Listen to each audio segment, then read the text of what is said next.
এখন তোমাদেরকে আমি বৃত্তের স্পর্শক অঙ্কন করা দেখাবো এবং তোমরা দেখতে থাকো।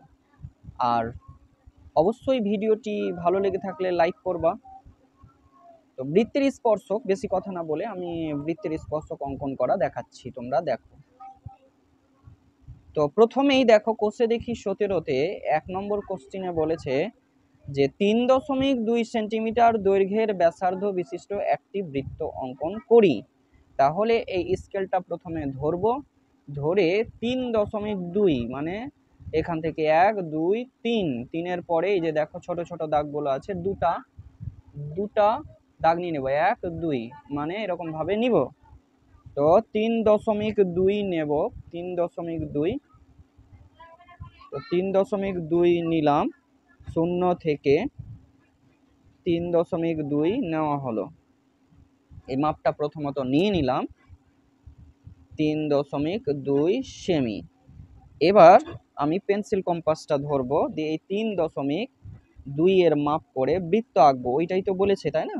কোশ্চিনে ওটাই বলেছে যে এই এত দৈর্ঘ্য বিশিষ্ট ব্যাসার্ধ বিশিষ্ট একটা বৃত্ত অঙ্কন করি। তো বৃত্ত অঙ্কন করে দেখাই নাকি? তো করো। এই করলাম ওই মাপের একটি বৃত্ত অঙ্কন। বেশ ভালোই হয়েছে মনে হচ্ছে নাকি? কমেন্ট করবা কেমন হচ্ছে। আর এটার নাম দিয়ে দিলাম ও। তারপরে বলেছে বৃত্তটা কেমন হয়েছে। অবশ্যই বৃত্ত আঁকতে পারবো সবাই নাকি? ওই বৃত্তের উপর অবস্থিত যে কোনো বিন্দুতে বৃত্তের স্পর্শক অঙ্কন, যে কোনো বিন্দু। এর মধ্যে তো অনেক বিন্দু আছে, তাই না? যে কোনো একটা বিন্দুতে। তো প্রথমত আমরা করব কি, এই স্পর্শক আঁকার জন্য একটা প্রথমত এখানে করে আমরা ব্যাসার্ধ নিয়ে নিই। ও কেন্দ্রবিন্দু থেকে একটা ব্যাসার্ধ নিয়ে নিলাম। এবার এটার নাম রেখে দিলাম, হয়তো এ রেখে দিলাম, নাম দিয়ে দিলাম। এবার এ বিন্দুকে কেন্দ্র করে ওই ও এ ব্যাসার্ধের উপর একটি আমরা 90 ডিগ্রি কোণ আঁকবো। 90 ডিগ্রি কি আঁকবো? কোণ।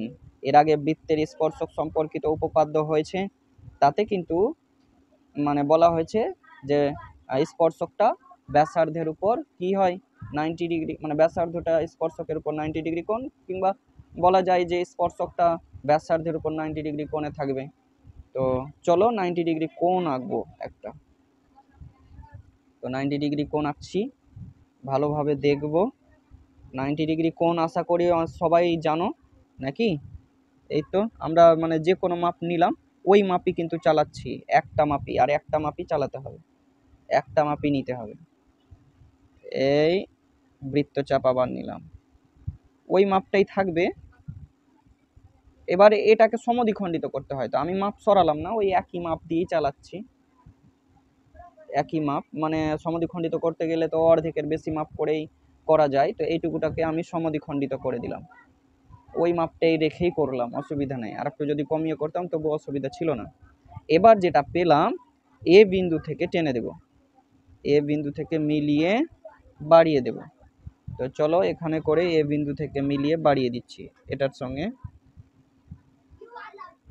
স্পর্শক পেয়ে যাব। এবার আমরা ও সরি, একটু একটু আমার ইয়ে হয়ে গেল। যাই হোক, আমরা ভালোভাবে মিলিয়ে বাড়িয়ে দেব।